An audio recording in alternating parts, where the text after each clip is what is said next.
मोए भरी सभा में लेना जाओ संतन कुल की मर्यादा।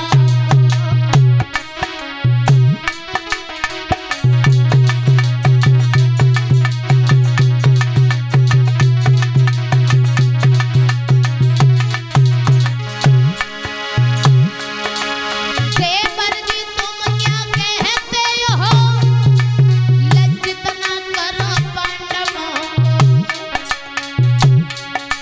मोए भरी सभा में लेना जाओ संतन कुल की मर्यादा।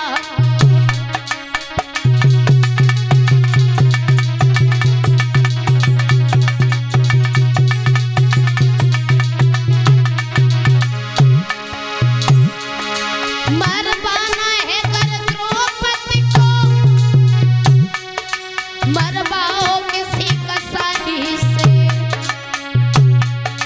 पर भरी सभा में लेना जाओ ऐसा न करो भौजाई।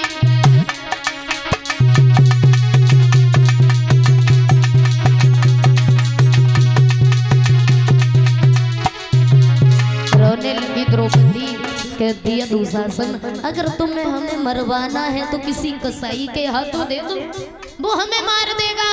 लेकिन इतना आज एहसान कर दो इस अपनी भाभी पर, क्योंकि भाभी एक माँ के समान होती है। रोने लगी द्रौपदी और कहती है तुम भरी सभा में हमें नगिन करोगे, उस सभा में सभी लोग होंगे। जहाँ भीष्म बाबा बैठे हैं वहाँ कैसे मुख दिखलाऊंगी। मैं कसम खाई रही ईश्वर की, मैं तो बिलख बिलख मरी जाऊंगी।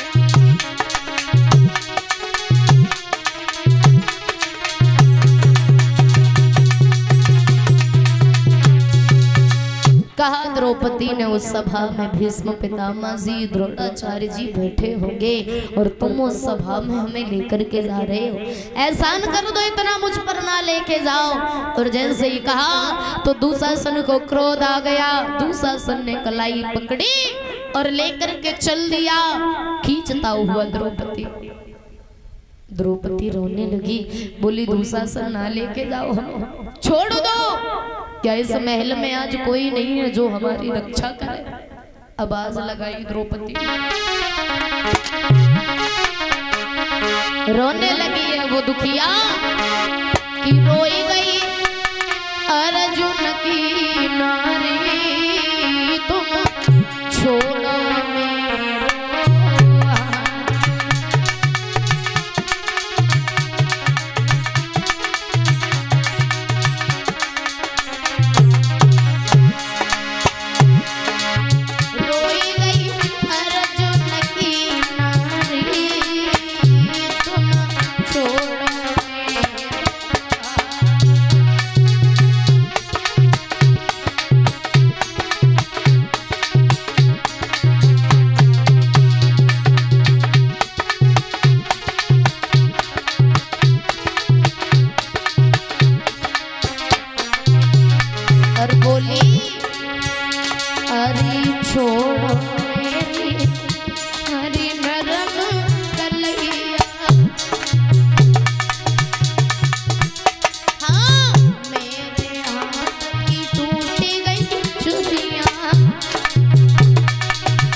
बचाए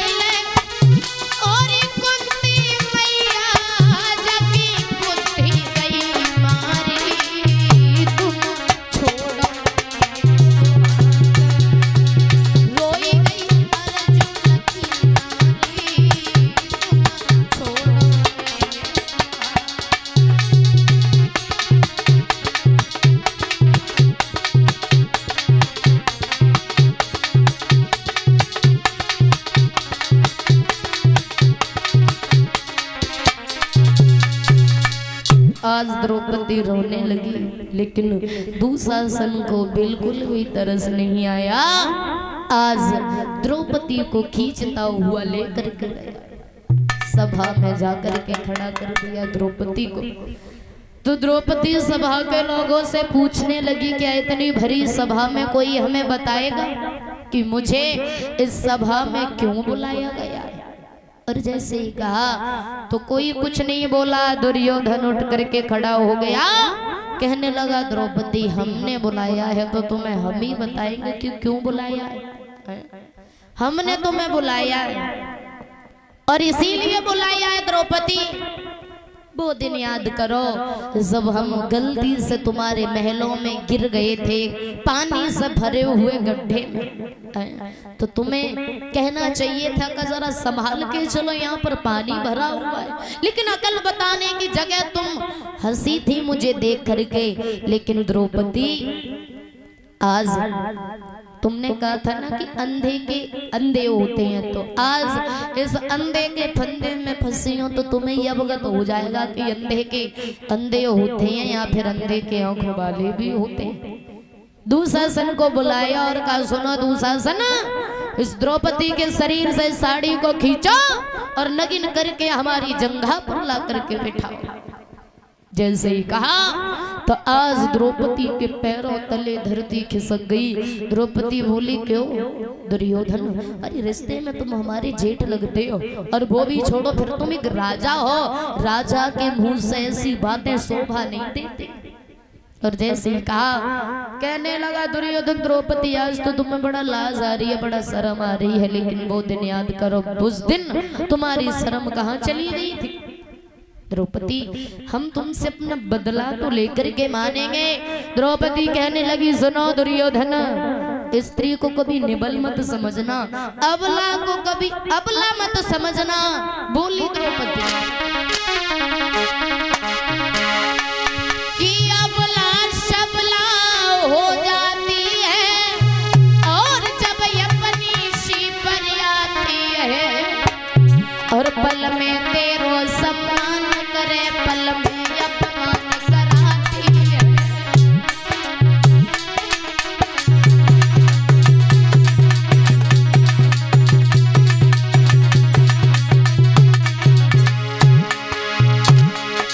ये नारी नहीं नौरंगी है, नौरंगी नहीं सब रंगी है,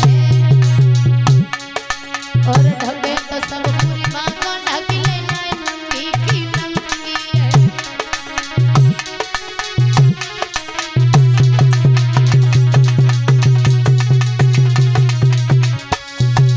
सुनो दुर्योधन, स्त्री को कभी निबल मत समझना। स्त्री वो चीज है, अगर स्त्री चाहे तो अपने परिवार का नाम दुनिया में रोशन कर सकती है, और अगर स्त्री चाहे तो उसी परिवार का नाम धूल में मिला सकती है। समझ गए? बांतियों में स्त्री हो, औरत हो, लेकिन ये तुम्हारी मूर्खता है कि तुम हमें नेबल समझ रहे हो, मजबूर समझ रहे हो। और जैसे ही कहा तो दुर्योधन हंसने लगा, और जैसे ही हंसने लगा दुशासन से कहा कि जाओ दुशासन, इस द्रौपदी को नगिन करो और ला करके हमारी जंघा पर बिठाओ।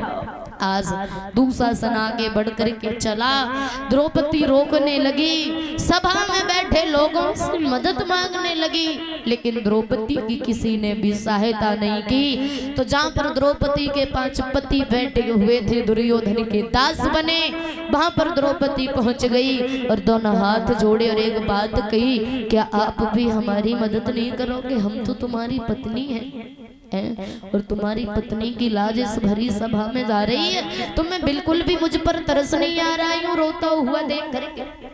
लेकिन 5 पांडव अपने मुख से एक भी शब्द नहीं बोले, नीचे से मुंह ऊपर नहीं किया। क्यों? क्योंकि दुर्योधन के दास बने बैठे थे, इसीलिए द्रौपदी रोने लगी और रो करके एक बात कही द्रौपदी ने,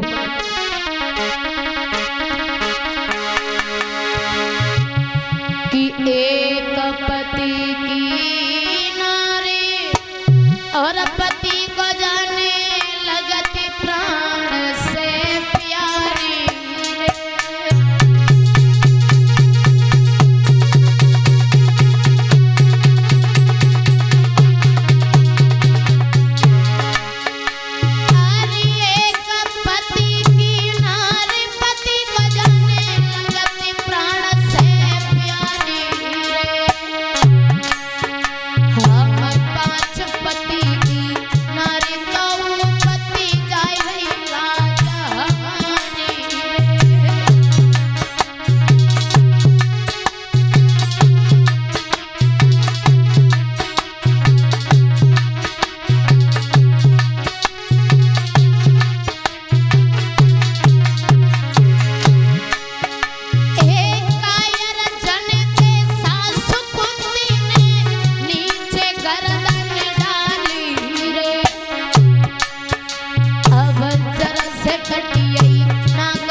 द्रौपदी बोली कैसे हो तुम पांचोपति, जो तुम्हारी आंखों के सामने तुम्हारी स्त्री की लाज लुट रही है, लेकिन तुम्हें बिल्कुल भी शर्म नहीं लगती। अर्जुन वो बल कहाँ गया तुम्हारा जब तुमने मीन को मारा था, मेरे साथ विवाह किया था। नकुल सहदेव आज तुम भी कुछ नहीं बोलोगे, किसी ने भी अपने मुख से एक भी शब्द नहीं कहा। आज द्रौपदी रोने लगी। दुशासन साड़ी को खींच रहा है, द्रौपदी ने अपने हाथों से उस साड़ी को पकड़ा। जब देखा अपने हाथों से उस साड़ी को नहीं रोक पाई, तो द्रौपदी ने दोनों हाथ ऊपर किए और कन्हैया से बोली, कृष्ण अब हमारी लाज तुम्हारे हाथों में है, चाहो तो इस बहन की लाज को बचा लेना और ना चाहो तो इस बहन की लाज को जाने देना। आज द्रौपदी कहती है कन्हैया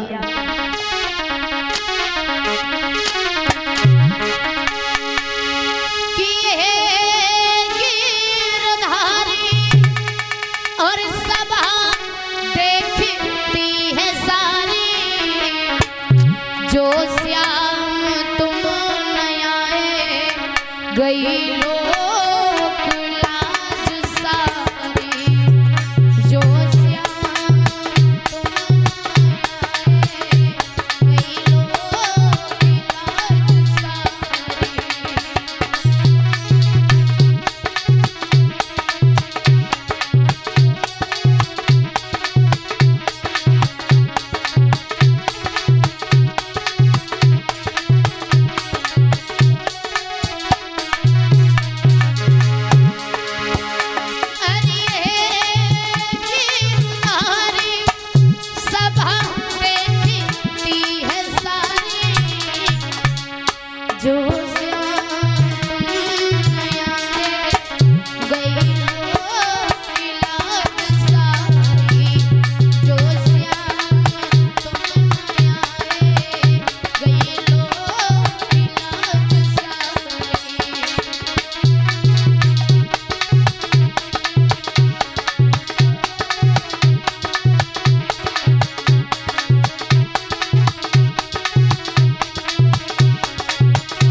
ने कहा तो आज भगवान से कहती है प्रभु अब इस बहन की लाज एक भाई के हाथ में है, और भाई वो चीज होती है जो अगर अपनी सी पर अड़ जाए तो बहन से कोई आधा शब्द तक नहीं कह सकता है।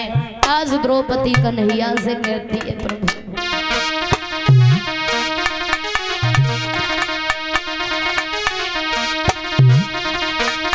बोली है द्रौपदी कि बैठे परिवारी सवरिया गिरधारी, बैठे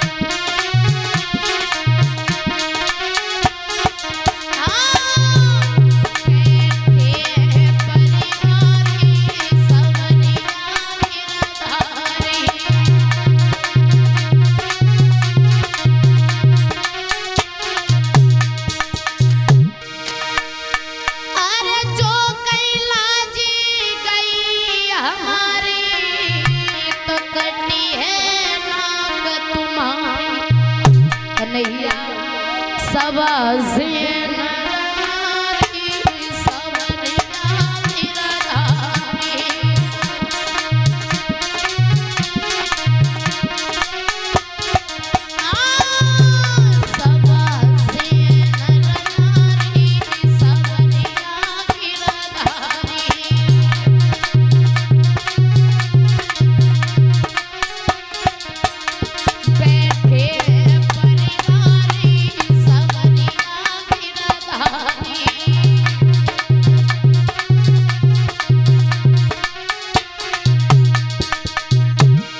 कन्हैया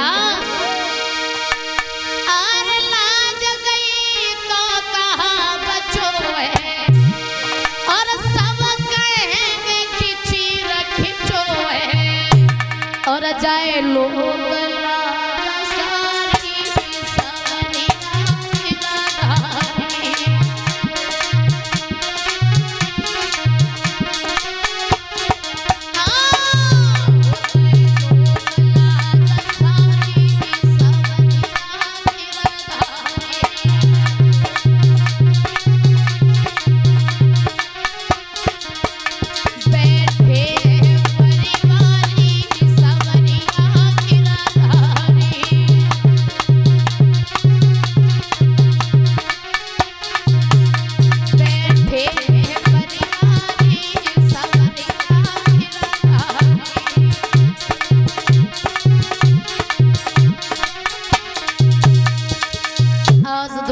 रोने लगी है और कहती है प्रभु अब हमारी लाज तुम्हारे हाथों में है। अगर आज इस दुशासन ने मुझे नगिन कर दिया तो लोग लाज सब चली जाएगी कन्हैया।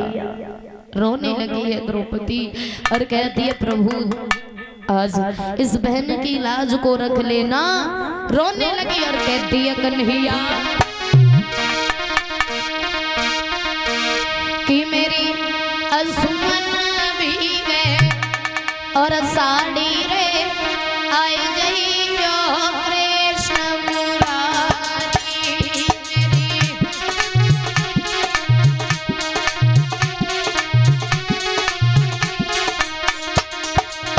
ओ मेरी असुमन साड़ी रे आई जइयो कृष्ण मुरारी।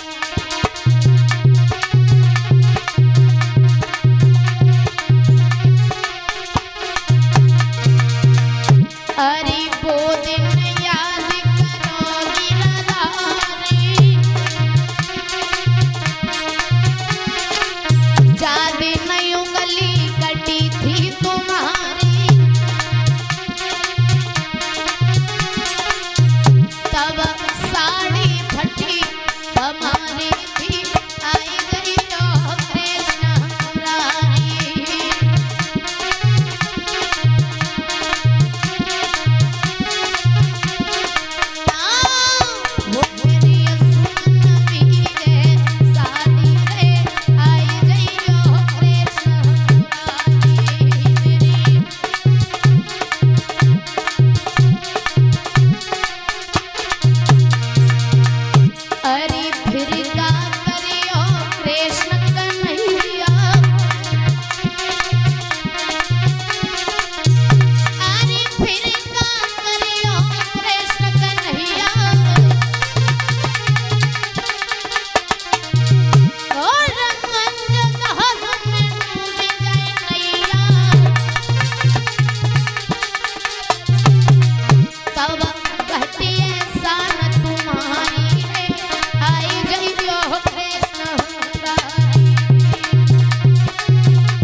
कन्हैया अरे सभा बीच मेरी लाज लुटेगी द्रौपदी जीवित नहीं बचेगी तब दुष्ट हंसे दे ताली रे आई गई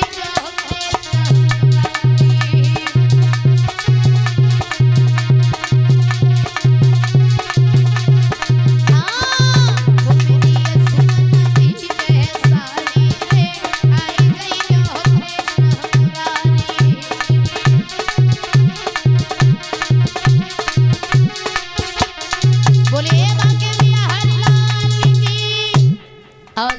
द्रौपदी भगवान के लिए आवाज लगाती है। कृष्ण के कानों में जैसे ही बहन की दुख भरी आवाज पहुंची, कन्हैया नंगे पांव दौड़े वस्त्र भंडारी के पास में गए और जाकर के कहा, सुनो, जितना भी वस्त्र तुम्हारे पास में हो सारा वस्त्र हमारी बहन की साड़ी के साथ में जोड़ दो, चाहे कुछ भी हो जाए, लेकिन आज हमारी बहन नग्न नहीं होने चाहिए। क्यों? क्योंकि एक बहन की इज्जत बाद में जाएगी, पहले इज्जत तो एक भाई की जाती है।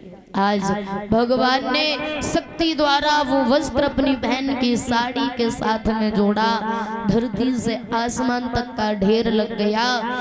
दुशासन बेहोश होकर के जमीन पर गिर गया, लेकिन द्रौपदी को नग्न नहीं कर पाया। क्यों?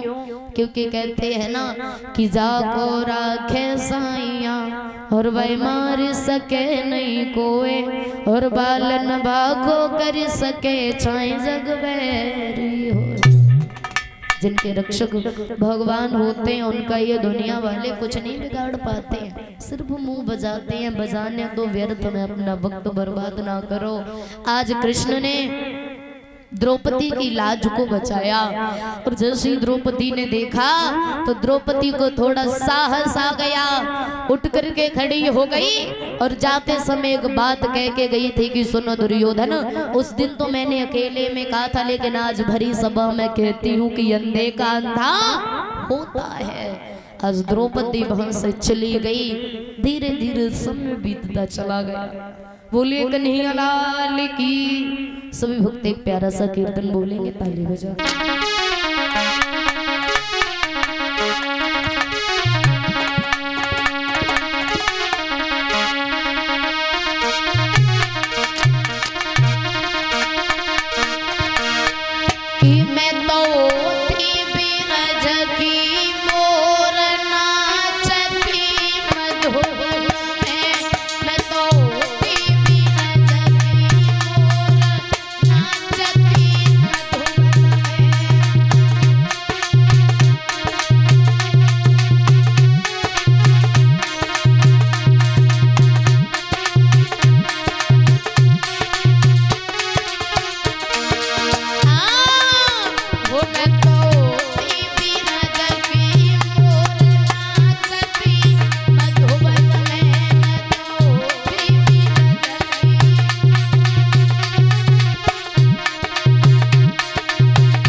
समय बीतता चला गया। आज द्रौपदी वहां से उठ करके चली आती है महलों के लिए। इधर एक दिन की बात, दुर्योधन उदास बैठा हुआ था। दुर्योधन का मित्र अश्वत्थामा पास में आया और कहने लगा, क्या बात है मित्र, बड़ा दुखी बैठे, कोई बात है जो मनी मन में चिंतित कर रही हो, हमें बता सकते हो? कहने लगा है दुर्योधन, बात क्या है अश्वत्थामा? बात तो बस एक ही है कि हम द्रौपदी से अपना बदला नहीं ले पाए, इसी बात का दुख है हमें। और जैसे ही कहा तो आज मेरे भैया कहने लगा है अश्वत्थामा, कहो तो हम तुम्हारी कुछ सहायता कर। दुर्योधन बोला, तुम हमारी क्या सहायता कर लोगे? कहने लगा अश्वत्थामा, अगर तुम कहो तो हम उन पांचों पांडवों सर काट के ले आए। और जैसे ही कहा तो कहने लगा दुर्योधन, तुम तो ऐसे बोल रहे हो जैसे गाजर और मूली को उखाड़ने जा रहे हो। अरे वो पांचों पांडव हैं, कोई तितली के पंख नहीं है जो पकड़ के तोड़ दोगे, बहुत खतरनाक है। और जैसे ही कहा तो अश्वत्थामा कहने लगा, वो तो तुम मेरे ऊपर छोड़ दो ना, हम उनके पांचों के सर काट के आएंगे। अगर तुम भरोसा ना हो तो एक दो सर अपने साथ में भी ले आएंगे, तब तो तुम्हें यकीन हो जाएगा। कहने लगा दुर्योधन, हाँ तो हमें यकीन हो जाएगा। तो आज चल दिया अश्वत्थामा, लेकिन ये बात भगवान कन्हैया ने सुन ली थी। कन्हैया ने मन में विचार किया कि ब्राह्मण है जाति का, जो कह देता है वो करके मानता है, और अगर आज पांचों पांडव मर गए तो खेल तो अधूरा रह जाएगा। ब्राह्मण का भी वचन झूठा नहीं होना चाहिए, पांचों पांडव भी नहीं मरने चाहिए। तो जिस डेरे में पांचों पांडव लेटे थे, उस डेरे में से उन पांचों पांडवों को निकाला, दूसरे डेरे में लिटा दिया, और उस बारे डेरे में जो पांचों पांडवों के पुत्र थे उन्हें लिटा दिया। और भगवान जिस डेरे में पांचों पांडव लिटाए थे, और भगवान कन्हैया छड़ी लेकर के पहरेदारी करने लगे। अर्जुन आए बाहर निकल के, रात्रि हो गई थी। अर्जुन कहने लगे, कृष्ण आज तुम सोओगे नहीं? कन्हैया बोले, तुम सो जाओ, हमें नींद नहीं आ रही है, नींद आएगी तब हम सो जाएंगे। तो अर्जुन तो वहां से चले गए, सो गए। आधी रात जब हुई, भगवान छिप करके बैठ गए। रात्रि के अंधेरे में वो अश्वत्थामा आया, अंदर घुस करके गया डेरे में, लेकिन ये नहीं देखा ये पांचों पांडव हैं या फिर पांडवों के बच्चे हैं, पुत्र हैं। तो आज रात्रि के अंधेरे में उस अश्वत्थामा ने तलवार से पांचों बच्चों के सर धड़ से अलग कर दिए। एक सर उठाया, लेकर के चल दिया, और जैसे दुर्योधन के पास गया, जाकर के वो सिर दुर्योधन को दिया। तो दुर्योधन ने वो सर अपनी हथेलियों के बीच में रख कर के जैसे ही दबाया, तो वो सर एक रसगुल्ले की तरह फूट गया। देखा, आंखों से आंसू बहने लगे, और एक बात कही, और अश्वत्थामा, हमारी दुश्मनी तो पांचों पांडवों से थी, उस पांचाली द्रौपदी से थी। इन छोटे छोटे मासूम बच्चों ने हमारा कुछ नहीं बिगाड़ा था। रोने लगा, थोड़ी देर तक रोया, और उसके बाद फिर हंसने लगा और बोला, ठीक भी किया, जब हमारे कुल में कोई नहीं रहा तो उनके भी कुल में कोई नहीं रहा, अब हम दोनों एक समान हो गए। लेकिन दुर्योधन को ये श्राप लगा हुआ था कि जिस दिन तुम्हारे दुख और सुख तुम्हारे और पांडवों के दुख सुख एकाग्र तो हो जाएंगे, उस दिन तुम्हारी मृत्यु हो जाएगी। मेरे भैया, आज दुर्योधन की वहां पर मृत्यु हो जाती है। धीरे धीरे समय बीतता चला गया। सुबह जब हुआ, द्रौपदी चली है डेरों के लिए, और जैसे ही द्रौपदी आई तो क्या देखा कि खून की धार बह रही थी। द्रौपदी का कलेजा कांप गया। आगे बढ़ कर के गई, पांचों बच्चों की लहस देखी तो द्रौपदी बेहोश होकर के जमीन पर गिर गई। 5 बेटों की लहस, वो भी एक साथ में। आज माँ को समझाने वाला कोई नहीं है, आज बच्चों की लहस पे रोने लगी है वो द्रौपदी।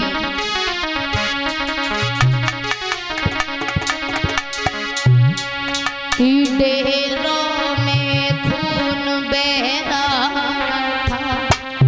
और हरियबला खड़ी रो रही थी।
आए हैं। द्रौपदी ने देखा, कहने लगी कृष्ण आओ बैठो, देखो और बताओ अगर तुम्हारे इस खेल में कोई और कसर रह गई हो तो उसे भी पूरा कर लो। कन्हैया बोले द्रौपदी तुम हमसे क्यों कह रही हो, इसमें मेरा क्या कसूर है। और जैसे ही कहा अर्जुन आगे बढ़े, बोले द्रौपदी रोती नहीं है, चिंता मत करो, जाओ हम तुम्हें वचन देते हैं द्रौपदी, या तो हम उस दुष्ट को पकड़ के लाएंगे जिस दुष्ट ने हमारे बच्चों को मारा है, और या तो फिर हम कभी तुम्हें लौट करके अपना मुंह नहीं दिखाए। और जैसे ही कहा तो आज अर्जुन और कृष्ण वहां से चल देते हैं रथ पर सवार होकर के। और जैसे ही देखा कि सामने से अश्वत्थामा जा रहा था, रोक लिया, आवाज लगाई अर्जुन ने।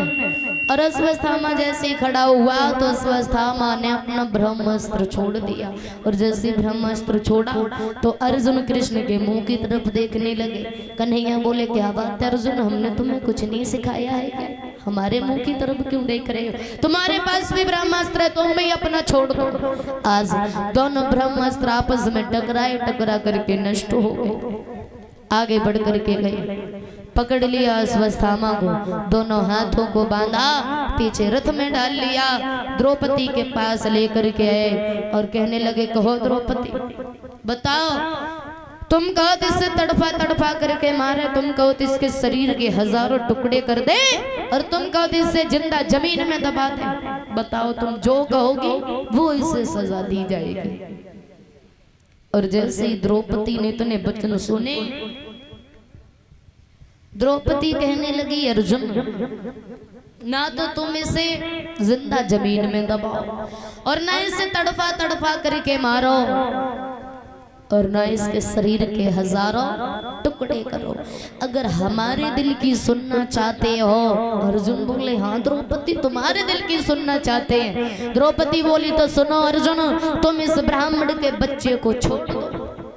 और जैसे ही कहा तो आज अर्जुन बोले द्रौपदी तुम कह क्या रही हो, इसको छोड़ दो, सोच समझ के तो कह रही हो ना। जिस दुष्ट ने तुम्हारी गोदी को खाली कर दिया उसके लिए तुम्हारे दिल में इतनी दया क्यों है। जैसे ही कहा तो द्रौपदी ने एक बात कही, सुनो अर्जुन, माँ की ममता माँ से बढ़कर के कोई नहीं जानता है। बेशक तुम पिता हो, लेकिन कहते हैं ना संतान का रिश्ता वैसे तो सबसे एक समान होता है, लेकिन माँ से 9 महीने का पहले रिश्ता होता है। सबसे ज्यादा माँ का रिश्ता होता है एक संतान से, और संतान का रिश्ता एक माँ से होता है। इसीलिए अर्जुन तुम माँ की ममता को नहीं समझ पाओगे कि एक माँ एक संतान को जन्म देने में कितना कष्ट सहन करती है, मौत से लड़ करके आती है तब एक बच्चे को जन्म देती है। जरा विचार करो, अगर आज तुमने इस बच्चे को मार दिया तो इसकी माँ भी मेरी तरह रोएगी जैसे मैं अपने पुत्रों के लिए रो रही हूँ। और एक बात और सुनो अर्जुन, अगर इसे मारने से हमारे पुत्र जीवित हो जाएं तो तुम इसे मार दो। अर्जुन बोले द्रौपदी पुत्र जीवित नहीं होंगे लेकिन हमारा बदला तो पूरा हो जाएगा। द्रौपदी बोली अर्जुन ही तो तुम्हारी मूर्खता है, क्यों? अगर इसे मारने से पुत्र जीवित नहीं होंगे तो मत मारो। एक बात और सुनो, अगर खून से रंगा हुआ कपड़ा तुम खून से धुलोगे तो वो साफ हो जाएगा, बताओ।